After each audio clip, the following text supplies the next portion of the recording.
Shalom, selamat siang Bapak Ibu dan saudara-saudara. Saudara, pada siang ini saya mau mengajak kita untuk membuka satu bagian Alkitab di dalam Perjanjian Baru. Mari kita membuka 1 Timotius patsalnya yang keempat. Surat Rasul Paulus yang pertama kepada Timotius. 1 Timotius patsalnya yang keempat, ayat 13 sampai ayat 16. 1 Timotius pasal 4 ayat 13 sampai ayat 16 akan saya bacakan buat kita sekalian. Sementara itu sampai aku datang, bertekunlah dalam membacakan kitab suci, membangun dan mengajar. Jangan lalai dalam mempergunakan karunia yang ada padamu, yang telah diberikan kepadamu melalui nubuat, dan dengan penumpangan tangan sidang penatua. Perhatikanlah semuanya itu, hiduplah di dalamnya, supaya kemajuanmu nyata kepada semua orang. Awasilah dirimu sendiri dan ajaranmu. Bertekunlah dalam semuanya itu, karena dengan berbuat demikian engkau akan menyelamatkan dirimu dan semua orang yang mendengar engkau. Sampai di situ pembacaan Alkitab untuk kita renungkan bersama pada siang ini. Saudara yang kekasih di dalam Tuhan Yesus Kristus, apa yang membedakan antara Allah yang kita kenal di dalam dan melalui Tuhan Yesus Kristus dengan ilah atau Allah dari bangsa-bangsa? Saudara, ketika kita mencoba untuk membandingkan antara Allah yang kita kenal dan ilah dari bangsa-bangsa, maka ada satu jawaban yang membedakan antara Allah dan ilah-ilah itu, yaitu bahwa Allah kita yang kita kenal di dalam Kristus adalah Allah yang berbicara. Kalau saudara mengenal cerita di dalam Perjanjian Lama yang mengisahkan tentang ilah orang-orang Kanaan, ilah dari bangsa Babel, kita tahu saudara-saudara bahwa dewa-dewa yang mereka sembah itu tidak berbicara kepada mereka. Tetapi kalau kita melihat di sepanjang Alkitab, sebaliknya justru dijelaskan bahwa Allah adalah Allah yang berbicara. Contohnya saudara-saudara di dalam narasi tentang penciptaan yang diceritakan di dalam Kejadian pasal 1. Kita mengenal sosok Allah sebagai pencipta yang menciptakan dengan cara berfirman. Dengan bersabda, maka apa yang dikatakannya itu jadi. Jadi awal mula Alkitab sudah menyuguhkan kepada kita satu informasi tentang Allah, yaitu bahwa Allah kita adalah Allah yang berbicara. Bahkan untuk menciptakan bumi dan segala isinya cukup hanya dengan berfirman, berbicara. Dan kemudian saudara-saudara di dalam sepanjang sejarah, kita melihat di dalam Alkitab bahwa Allah tidak henti-hentinya dan terus-menerus menyingkapkan siapa Dia. Allah juga menyatakan apa yang menjadi maksudnya. Allah menegaskan apa yang menjadi kehendaknya kepada manusia, dan itu dilakukannya dengan cara berbicara. Ya. Misalnya ketika Dia menginginkan supaya Israel itu dilepaskan dari tanah perbudakan di Mesir, Dia memanggil hambanya Musa dan Harun dan berbicara kepada kedua hambanya ini bahwa Dia ingin supaya kedua hambanya ini memimpin bangsa Israel untuk keluar dari tanah perbudakan di Mesir. Sekali lagi saudara-saudara, dari Kejadian sampai Wahyu kita melihat Allah kita adalah Allah yang berbicara. Saudara, pada waktu kita membaca di dalam surat Ibrani pasal 1 ayat 1 dan ayat 2, memang kita tidak baca bagian itu pada siang ini, tetapi bagian itu berbunyi demikian. Pada zaman dahulu kala, kata penulis surat Ibrani, Allah berulang kali dan dalam pelbagai cara berbicara kepada nenek moyang kita. Jadi penulis surat Ibrani ini saudara-saudara menoleh ke belakang. Dia melihat bahwa pada zaman dahulu Allah berbicara, dan itu dijelaskan dengan dua penjelasan.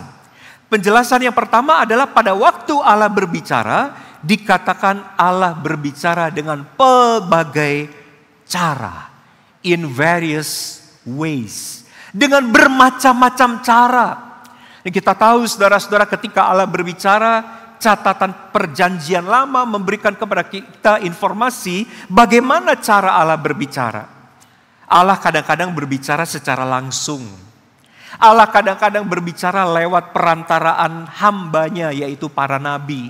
Makanya Israel kalau mendengar nabi-nabi berbicara kepada Israel, nabi-nabi selalu berkata, "Hai Israel, dengarlah firman Tuhan." Artinya Tuhan berbicara melalui mulut para nabi ini. Allah juga berbicara, saudara-saudara, di dalam hati nurani, conscience. Saudara-saudara, sekalipun orang itu tidak mengetahui apapun tentang Allah, bukan berarti dia tidak pernah mendengar Allah berbicara. Karena sesungguhnya conscience itu, yaitu dari dua kata ya, artinya bersama, science itu mengetahui. Jadi hati nurani itu adalah tempat di mana sebetulnya kita tahu apa yang Allah mau katakan. Kita tahu, kita tidak mungkin tidak punya pengetahuan apapun tentang Allah karena Allah berbicara di dalam hati nurani. Berbagai cara. Bahkan saudara-saudara di dalam bentuk yang tertulis, yaitu firman Allah, kita percaya sampai hari ini pun Allah masih dan terus berbicara kepada manusia in various ways. Catatan kedua, penulis surat Ibrani mengatakan pada waktu Allah berbicara, dikatakan Allah berbicara berulang kali. Ini bicara tentang intensitas. Ini bicara tentang frekuensi atau kekerapan. Allah bukan hanya satu kali berbicara lalu dia bungkam. Sehingga orang masih bertanya-tanya, apa? Tadi ngomong apa? Enggak begitu. Tapi Allah dikatakan ketika berbicara berulang kali. Allah konsisten menyatakan apa yang ingin dia sampaikan kepada manusia. Dia terus menyatakannya sehingga manusia tidak mungkin mengelak dari suara Allah. Saudara dan saya tidak pernah bisa berkata begini, saya nggak tahu apa yang Allah katakan, sebab penulis surat Ibrani katakan Allah ketika berbicara, dia berbicara berulang kali. Pernahkah saudara mendengar firman Tuhan atau khotbah atau membaca buku atau membaca cerita kejadian peristiwa di surat kabar? Dan sebetulnya itu adalah kali kesekian Allah berbicara tentang hal itu kepada Anda. Mungkin dia sedang mau menegur kita. Mungkin dia bicara tentang keberdosaan kita. Mungkin dia sedang bicara tentang diri kita. Satu kali lewat khotbah. Habis itu lewat buku yang kita baca. Habis itu lewat surat kabar di mana ada berita di situ dan kita sebetulnya mendengar suara Allah berbicara kepada kita berulang-ulang kali. Nah, tapi persoalannya saudara-saudara adalah bukan Allah yang berbicara yang menjadi titik problemnya. Problemnya justru terletak pada kita. Yaitu pada waktu Allah berbicara kepada kita, apa yang menjadi respon kita terhadap dia. Saudara, bukankah pada waktu Allah berbicara kepada manusia yang seringkali menjadi respon kita, yaitu kita berespon seperti Yunus. Saudara, bagaimana respon Yunus dicatat di dalam kitab Yunus? Dikatakan begini, datanglah firman Tuhan kepada Yunus bin Amitai. Clear sekali, firman Tuhan datang kepada dia. Lalu catatan di dalam kitab Yunus mencatat bagaimana respon Yunus. Tetapi Yunus bersiap melarikan diri jauh dari hadapan Tuhan. Pada waktu Tuhan mau berbicara kepada Yunus, Yunus justru melarikan diri jauh dari hadapan Tuhan. Demikian juga itu yang terjadi pada kita pada waktu Allah dengan berbagai macam cara berulang-ulang kali berbicara kepada saudara dan saya. Tetapi yang sering kali terjadi adalah kita memalingkan wajah kita dan membelakangi Dia. Saudara, itu termasuk bagaimana kita memperlakukan Allah yang berbicara di dalam dan melalui firman-Nya. Sudah jelas bahwa Allah berbicara di dalam dan melalui firman Allah, yaitu Alkitab ini. Tetapi apa yang menjadi respon kita adalah kita seringkali saudara-saudara tidak merasa untuk perlu mendengarkan apa yang Allah mau katakan kepada kita lewat perkataan yang ada di dalam Alkitab ini. Kita merasa bahwa kita terlalu sibuk dan tidak punya waktu untuk bisa kita luangkan sebentar saja untuk mendengar apa yang Allah mau katakan. Saudara, kalau saudara sedang bicara dan orang mengabaikanmu, saudara mungkin tersinggung. Saya sedang ngomong, kok kamu justru tidak mendengarkan? Kita tersinggung, kita merasa marah ketika kita diabaikan, bukan? Kita merasa marah, saudara-saudara, ketika kita dianggap sepi atau diacuhkan oleh lawan bicara kita. Tetapi bukankah itu yang justru sering kita lakukan kepada Allah dalam kita memperlakukan Allah yang berbicara di dalam dan melalui Alkitab? Bahwa Allah sebetulnya ingin menyatakan sesuatu kepada kita. Bahwa Allah mungkin mau mengingatkan dan menegur kita. Bahwa Allah mungkin ingin mengajar kita sesuatu atau tentang sesuatu hal. Tetapi kita tidak merasa bahwa kita butuh untuk mendengarkan apa yang Allah mau dan sedang katakan kepada kita. Saudara-saudara, hari ini kita membaca sebuah perikop Alkitab yang ditulis oleh Rasul Paulus. Surat ini ditulis untuk anak rohaninya yang bernama Timotius, yang pada waktu itu adalah seorang hamba Tuhan yang melayani di sebuah gereja di kota Efesus. Saudara, kita tahu Timotius ini adalah anak rohani yang dibimbing oleh Paulus.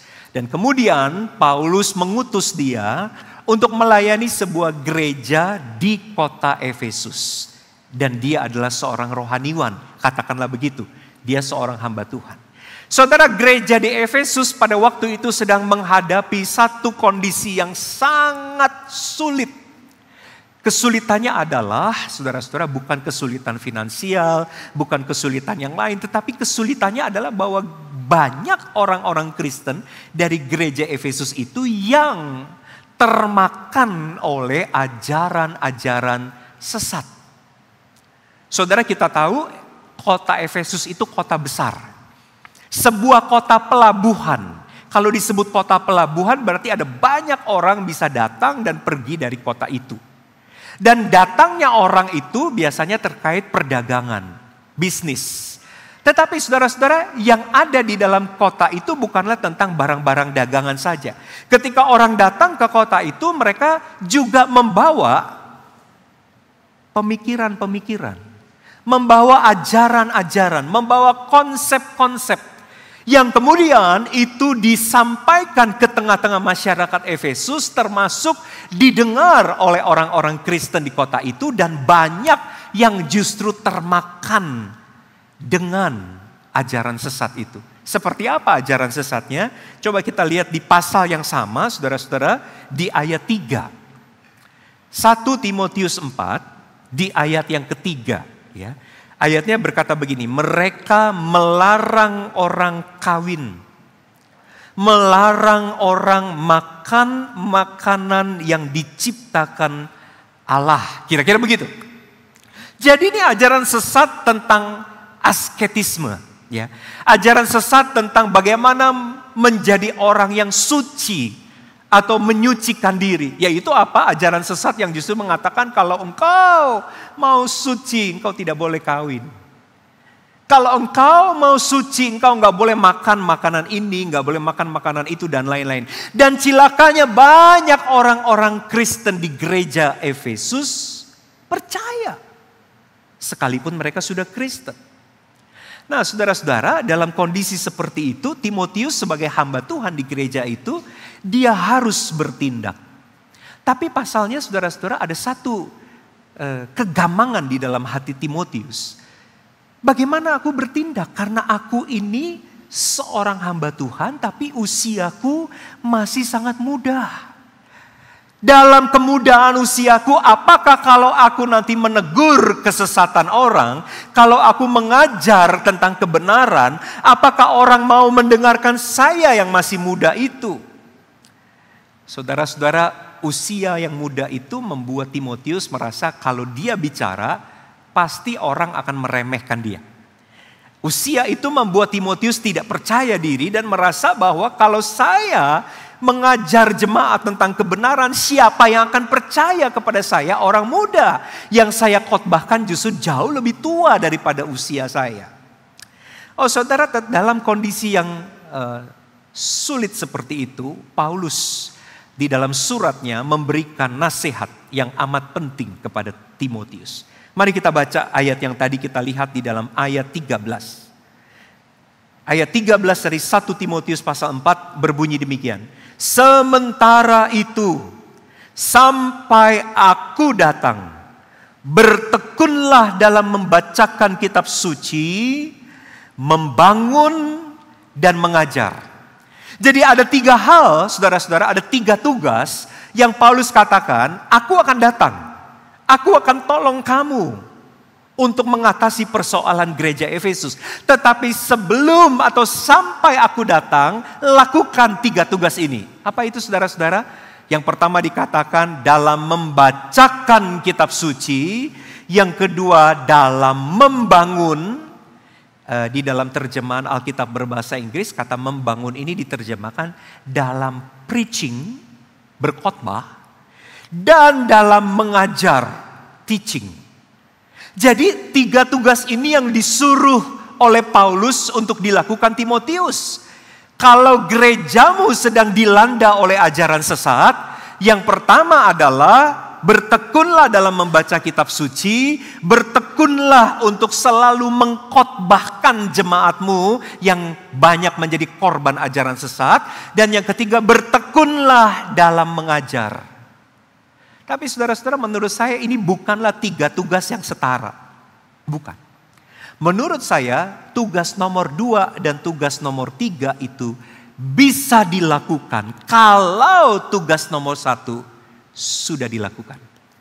Artinya bagaimana mungkin Timotius mau berkhotbah? Bagaimana mungkin Timotius mau mengajar kalau dia sendiri tidak bertekun di dalam membaca kitab suci? Kalau seorang hamba Tuhan tidak bertekun di dalam membaca kitab suci, lalu apa yang akan dia khotbahkan? Kalau seorang hamba Tuhan tidak bertekun dalam membaca kitab suci, lalu apa yang akan diajar kepada jemaat? Oleh sebab itu, saudara-saudara, disiplin atau bertekun dalam membaca kitab suci mutlak harus dimiliki oleh Timotius sebagai tugas yang utama dan pertama-tama. Jika seorang hamba Tuhan seperti Timotius bisa bertekun di dalam pembacaan kitab suci, maka dengan demikian dia akan bisa berkhotbah dan mengajar dengan baik. Kalau dia sudah berkhotbah dan mengajar dengan baik, maka dia bisa menolong jemaat yang dirongrong oleh ajaran-ajaran sesat. Bukankah demikian logikanya, saudara? Ya? Kalau seorang hamba Tuhan seperti Timotius itu bertekun membaca kitab suci, dia bisa preaching dengan bagus, dia bisa teaching dengan benar, dan dengan demikian gereja itu diberikan makanan yang sehat, sehingga ketika ada ajaran-ajaran sesat masuk, bisa dilindungi atau bisa ditolak. Saudara, menurut saya perintah ini bukan hanya untuk Timotius sebagai seorang hamba Tuhan. Menurut saya perintah yang disampaikan Paulus ini juga untuk kita selaku murid-murid Kristus. Yaitu bahwa saudara dan saya juga dipanggil untuk bisa bertekun dalam membaca kitab suci. Bagaimana kita merespon Allah yang berbicara di dalam dan melalui kitab suci. Saudara, bertekun di dalam kitab suci harus kita lakukan sebagai orang percaya. Saya tertarik dengan kata tekun, sebab saya cek di dictionary, saudara-saudara. Bertekun artinya give most of your time. Berikanlah waktumu yang paling prime, yang paling berharga itu. Give most of your attention. Beri perhatianmu yang cukup besar untuk hal itu. Bertekun adalah give most of your energy, kekuatanmu. Artinya kita mengerahkan segala daya dan kekuatan kita untuk hal itu. Jadi nasihat Paulus adalah supaya kamu Timotius, dan juga supaya saudara dan saya, pembaca Alkitab hari ini, supaya kita betul-betul mengerahkan waktu kita, perhatian kita, tenaga kita untuk membaca kitab suci, yaitu untuk bisa merespon dengan benar Allah yang berbicara. Pertanyaan untuk kita renungkan adalah why? Kenapa atau untuk apa kita bertekun dalam membaca kitab suci? Saudara, dari teks yang kita baca ini ada 3 hal yang dikatakan oleh Paulus yang sangat penting. Yang pertama adalah ketika seseorang bertekun dalam membaca kitab suci, maka hal itu akan membentuk, forming diri kita atau hidup kita. Pembacaan atau perenungan firman Tuhan sebetulnya adalah cara formasi. Ya, di dalam teologi Kristen disebut ini formasi spiritual. Jadi pembentukan kerohanian. Pembacaan dan perenungan firman Tuhan adalah satu cara formasi. Formasi apa? Formasi hidup kita. Formasi diri kita sendiri. Saudara, nasihat untuk bertekun ini dikaitkan secara langsung oleh Paulus dengan ayat 16. Yuk kita lihat di ayat 16 di bagian awal Paulus berkata begini, awasilah dirimu sendiri. Saudara, Timotius ini adalah seorang muda. Tentu ada banyak hal yang mesti diperhatikan oleh Timotius. Dan yang paling utama untuk diperhatikan adalah hidupnya. Saya tidak berkata orang tua tidak memperhatikan hidup. Tapi sebagai orang muda justru rentan sekali. Karenanya Paulus memberi peringatan kepada Timotius, awasilah hidupmu. Watch your life. Ayo lihat bagaimana kamu hidup. Saudara, kalau kita baca ayat 12, ya mari kita lihat 1 Timotius 4 ayat 12. Ini ayat yang tadi kita baca di dalam responsoria. Dikatakan demikian, jangan seorang pun menganggap engkau rendah karena engkau muda. Jadilah teladan bagi orang percaya. 1, dalam perkataanmu, dalam tingkah lakumu, dalam kasihmu, dalam kesetiaanmu, dan dalam kemurnianmu, di Alkitab terjemahan yang lama, dalam kesucianmu. Saudara, orang muda sebetulnya rentan. Kalau kita bicara tentang hidup seorang muda, kadang-kadang saudara-saudara memang jarang orang-orang bisa watch your life. Bagaimana dia melihat atau mengawasi hidupnya. Contoh. Saudara, saya sebetulnya agak prihatin mendengar bagaimana pergaulan orang-orang muda hari ini. Memang mungkin atas nama kedekatan, atas nama keakraban. Tetapi saudara-saudara, saya mendengar dalam bahasa pergaulan atau bahasa percakapan lepas, biasanya seseorang muda memanggil kawannya bukan dengan sebutan nama, tapi dengan satu istilah yang mungkin saudara sering dengar. Istilahnya adalah njir. Betul nggak? Betul ya? Njir, kemana aja lo? Apa sih njir itu? Maaf nih saudara-saudara ya. Kan orang sering memakai istilah anjir, anjrit. Dan itu plesetan atau permainan kata dari anjing. Coba bayangkan saudara-saudara, seorang hamba Tuhan yang umurnya masih muda. Kalau di gereja ini ada hamba Tuhan yang umurnya masih muda. Dan memanggil atas nama keakraban, memanggil jemaat yang juga remaja atau pemuda. Anjir, kemana aja lu? Kira-kira saudara bisa terima gak hamba Tuhan seperti itu? Susah kan? Hamba Tuhan itu gak bisa berkata, ya tapi kan saya masih muda. Saudara gak ada excuse untuk hal itu. Karena itu Paulus katakan, watch your life, watch your word. Coba kamu dikatakan awasi perkataanmu, awasi tingkah lakumu, awasi kesucian hidupmu. Saudara, Timotius diberikan peringatan untuk mengawasi hidupnya. Bukan hanya sebagai hamba Tuhan, saudara-saudara, khususnya sebagai seorang pemimpin gereja yang sedang menghadapi pengajar-pengajar sesat. Saudara, pengajar-pengajar sesat ini pasti ingin mencari titik lemah dari lawannya, yaitu titik lemah Timotius. Titik lemah, saya ingin berkata Bapak Ibu, kalau saudara ingin tahu di mana titik lemah seorang hamba Tuhan, yaitu hamba Tuhan biasanya lemah dalam hal integritas.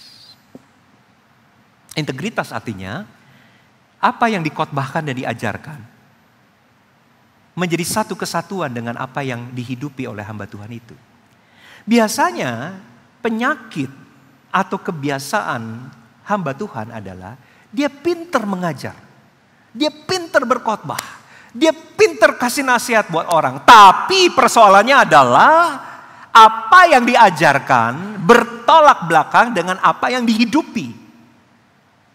Satu contoh. Saudara pasti mengikuti cerita tentang tragedi Esteh kan? Mengikuti tragedi Esteh. Jadi ada seorang hamba Tuhan, saudara-saudara, atau seorang rohaniwan lah saya katakan begitu, dari agama lain memang. Satu kali sedang ceramah, banyak sekali orang yang mendengar ceramahnya. Itu mau menandakan bahwa rohaniwan ini favorit, ya. Banyak orang suka dengar ceramahnya, nggak tahu apa yang menyebabkan banyak orang suka. Saudara, di tengah-tengah ceramah itu lalu lewatlah orang-orang yang membawa nampan, termasuk satu orang bapak membawa nampan, di atasnya itu ada es teh di dalam kemasan gelas plastik. Ya. Lalu di tengah-tengah ceramahnya itu si rohaniwan itu berhenti dan berkata dalam bahasa Jawa ya, "Ciono tehmu, masih ada teh kamu?" Terus si pedagang itu hanya terdiam dan sedikit mengangguk karena memang es tehnya masih ada di atas nampannya.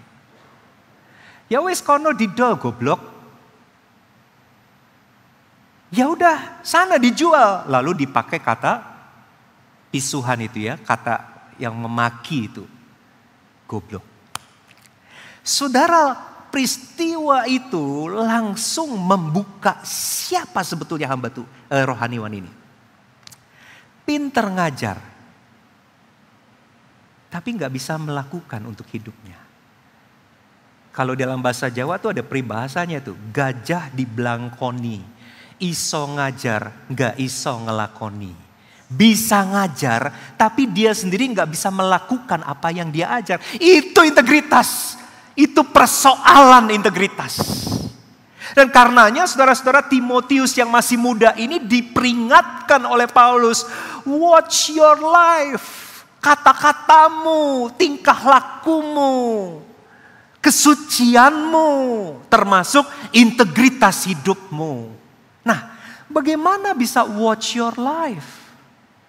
Rupa-rupanya saudara-saudara, untuk bisa menjaga hidup seorang Timotius, itu bukan terjadi karena kekuatannya sendiri.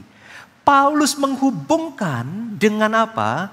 Bertekunlah dalam membaca kitab suci. Karena ketika engkau bertekun dalam membaca kitab suci, engkau akan dimampukan untuk menjaga hidupmu dengan hati-hati. Saudara, memang Alkitab tidak pernah menjadi manual book ya. manual book tentang bagaimana kita harus berbicara, tata caranya, urutan nomor 1. Bukan, Alkitab memang bukan manual book untuk berbicara, untuk mengatur tingkah laku. Tetapi di dalam Alkitab kita mendapatkan nasihat. Di dalam Alkitab kita mendapatkan tuntunan. Di dalam Alkitab kita melihat contoh-contoh. Di dalam Alkitab kita bisa melihat role model. Di dalam Alkitab kita juga bisa mendengar peringatan, warning. Maka ketika kita bertekun dalam pembacaan kitab suci, kita akan membuat hidup kita itu betul-betul form, terbentuk, betul-betul dipandu, betul-betul dipagari dengan firman Tuhan. Saudara, gak heran kalau orang tidak bertekun dalam membaca firman. Akhirnya yang terjadi adalah hidupnya itu blunder, kacau dan berantakan. Yang kedua, pembacaan dan perenungan firman bukan hanya akan membentuk hidup kita, tetapi juga akan membawa kemajuan, akan membawa progres, yaitu pertumbuhan iman kita. Saudara, mari kita baca ayat 15. Di ayat 15 dari 1 Timotius pasal 4 dikatakan, perhatikanlah semuanya itu, hiduplah di dalamnya, supaya kemajuanmu nyata. Paulus di dalam bagiannya kedua ini menghubungkan seseorang yang bertekun di dalam membaca dan merenungkan firman akan mengalami progres, yaitu apa? Kemajuan atau pertumbuhan iman di dalam dirinya. Saudara, ya jelas saja, saya setuju sekali dengan prinsipnya prinsipnya Paulus. Menurut saya dia dosen teologi yang sangat hebat, ya. Jadi dalam memberi nasihat kepada Timotius, kan Timotius disuruh berkhotbah, mengajar, betul? Itu kan tugas kedua dan tugas ketiga tadi ya. Bagaimana mau berkhotbah kalau isi yang dikhotbahkan aja nggak ngerti? Saudara perlu tahu di sekolah teologi, karena saya sekarang ada di situ, mahasiswa itu akan diajar dalam 2 kelompok. Yang pertama adalah tentang how, di situ akan bicara tentang pelatihan skill. Misalnya, how to preach, bagaimana berkhotbah. Itu ada mata kuliahnya. Mata kuliah berkhotbah. Ya. Jadi skill berkhotbah diajar dalam mata kuliah itu.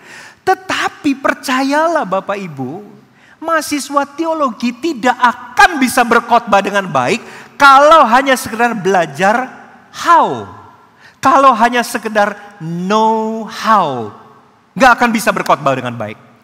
Karena itu dia juga diajar untuk know what.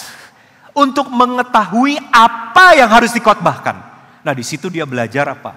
Perjanjian lama, perjanjian baru, dia belajar bahasa asli Alkitab, perjanjian lama, bahasa asli Alkitab, perjanjian baru. Supaya dia mengerti isi yang mau dikhotbahkan, itu satu hal, what to preach. Lalu dia diajar how to preach. Saudara, Paulus ternyata punya cara berpikir begitu juga ketika dia memberi nasihat kepada Timotius. Sebelum kamu berkhotbah, sebelum kamu mengajar, kamu harus mengerti dulu apa yang kau mau khotbahkan dan ajarkan. Karena itu urutan nomor 1 dari ayat 13, bertekunlah dalam membaca kitab suci. Kalau kamu bertekun di dalam studi tentang firman, kamu pasti bisa mengkhotbahkannya. Kamu pasti bisa mengajarkannya dengan baik. Saya percaya saudara-saudara, jemaat akan diberkati oleh hamba-hamba Tuhan yang bukan saja berkhotbah karena dia skillful. Saudara, bahaya loh. Kalau seorang hamba Tuhan hanya sekedar skillful berkhotbah, nanti isi khotbahnya itu bisa apa? Cerita. Bisa apa?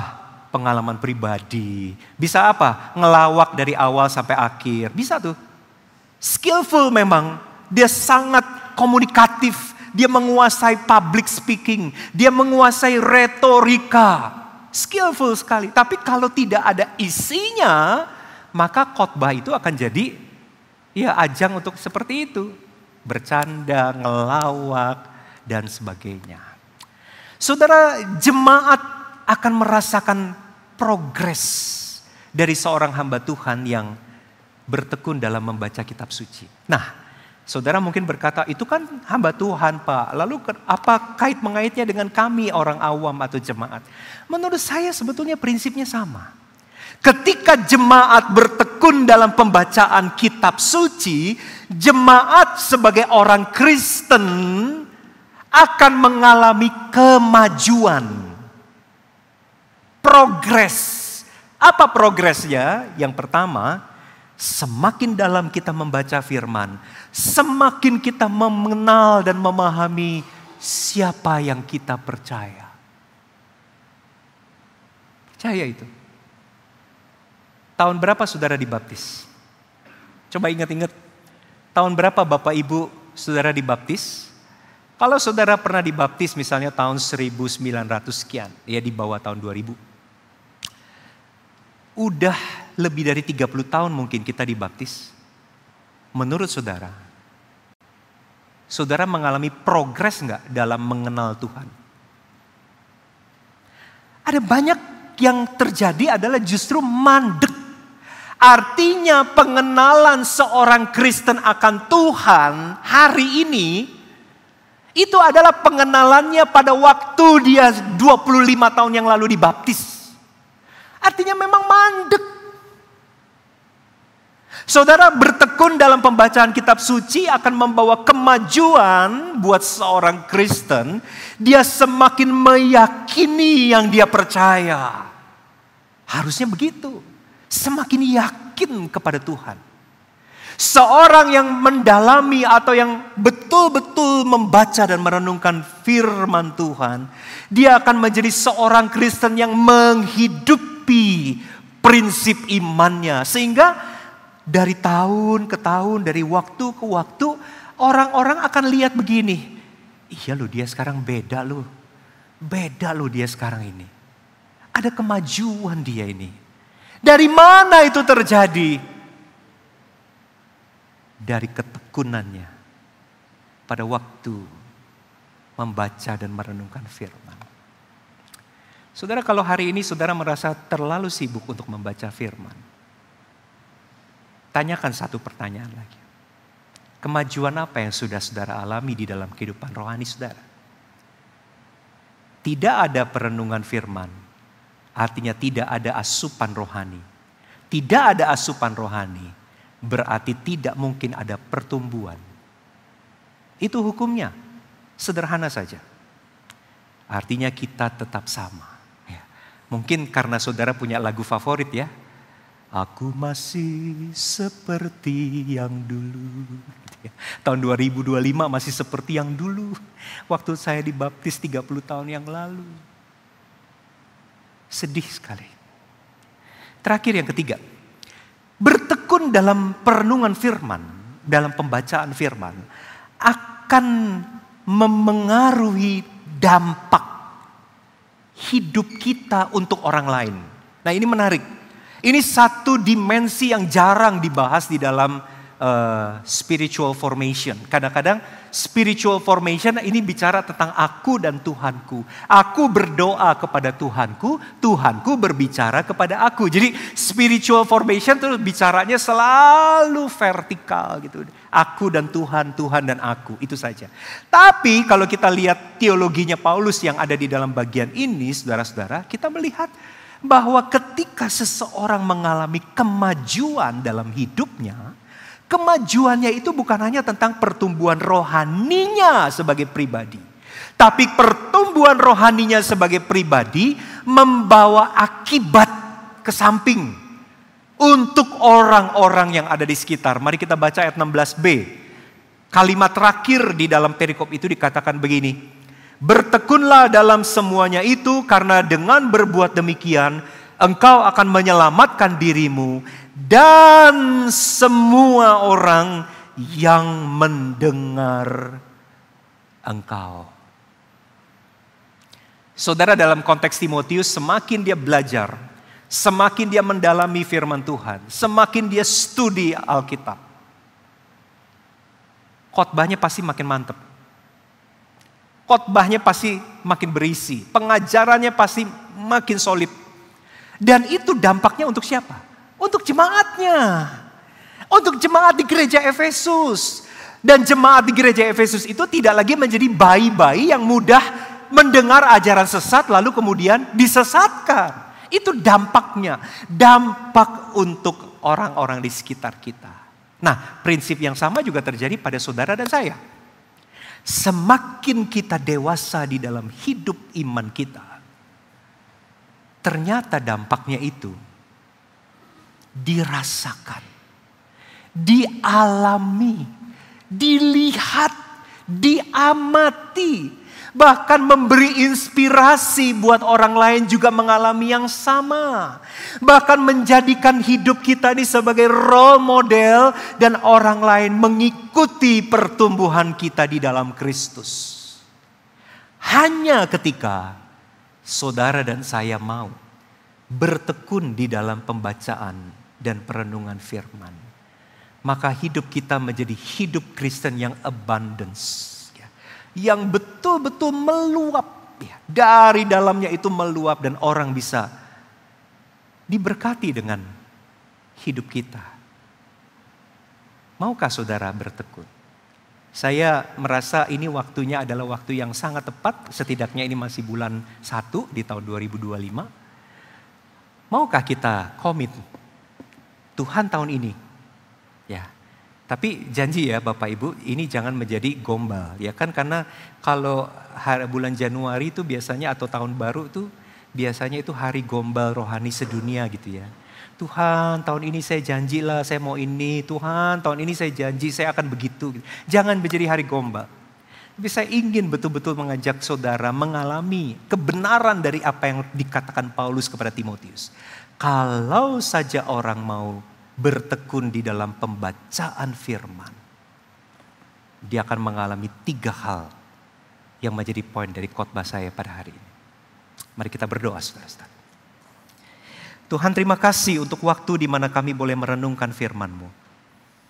Terima kasih karena Engkau tidak pernah bosan.